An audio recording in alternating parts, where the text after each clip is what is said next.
Well, this was suggested to me by Graham, one of my subscribers. So here we go with 10 things you probably didn't know about me. And probably don't care about either.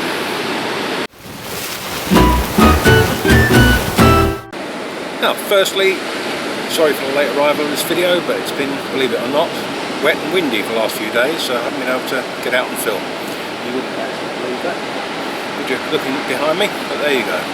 Anyway, let's start with these things you don't know about me. Number 1. As much as I hate to admit it, I'm actually 63. I know I don't look any more than sort of 35, well, in a very dense fog. And I don't feel any more than 35 inside, but there you go. And I'm 6'2". A lot of people seem to think I'm much shorter, judging by the videos, but I'm fairly tall. Number 2. I grew up in Hayes in West London. I lived there until I was 30 odd. I went to Hayes Grammar School and I've got 2 younger brothers. Number 3. When I left school I joined British Airways. In fact it was BOEC when I joined, that's how old I am. And it changed to British Airways when it merged with BEA a couple of months after I joined. After I left British Airways for 4 years, after seeing a bit of the world with staff travel, I became a computer programmer and then I became a systems analyst. And then about 27 years ago, I stopped doing that and I started my own business and I set up offshore companies in the various tax havens. Number 4. I'm married to Sue and we've been together now for 27 years. We lived together for the first 17 years and we actually got married 10 years ago. We bought our apartment here in El Cotillo on our honeymoon, in fact. I was married previously and I have a 34-year-old son.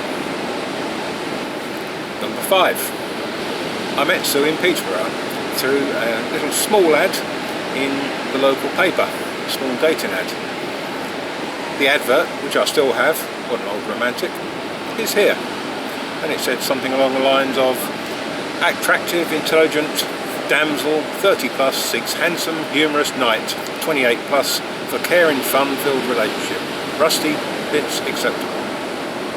Well, I think I had plenty of rusty bits. Number 6. We moved to Fuerteventura from Northampton almost 6 years ago. Doesn't seem anything like that, but time flies when you get older. 7. We have 2 dogs, Oscar and Jensen.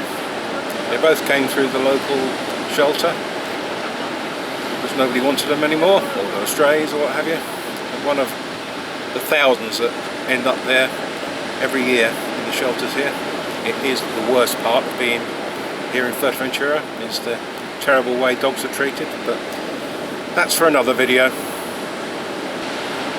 Number 8.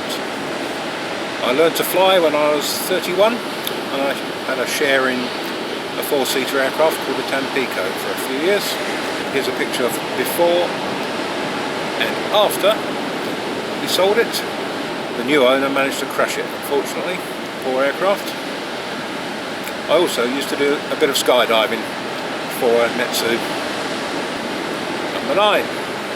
I became a special constable with Northamptonshire Police when I was 44 and I did that for 10 years. I have to say I loved every minute of it. It was sort of my antidote to work, where I worked pretty much on my own all the time and never met people, everything was by email. So to go out once a week on a Friday night or a Saturday night and actually work with a team, do interesting things, fight with people, and all the stuff that goes with policing. I've worked with some great people over the years, had a good laugh at times, and I'm feeling pretty old now, because some of those I used to work with, I know it was 20 years ago when I started, I used to consider really young, and they're all now starting to retire. Mind you, they can retire after 30 years, so some of them are only about 48. Number 10. I started to race cars when I was 47, which I did for 10 years. I race Caterham sports cars with a great club called the Caterham Graduate Racing Club, which was very competitive racing but really friendly and social off the circuit. I had a total of 28 podiums during that time. I won 10 races and I won the championship in 2011 and retired at the top.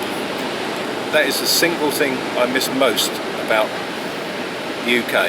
Not that I could afford to race anymore, but I reckon although it was a cheap form of motor racing, it still cost me about £100,000 at least for those 10 years racing, and that's probably fairly conservative.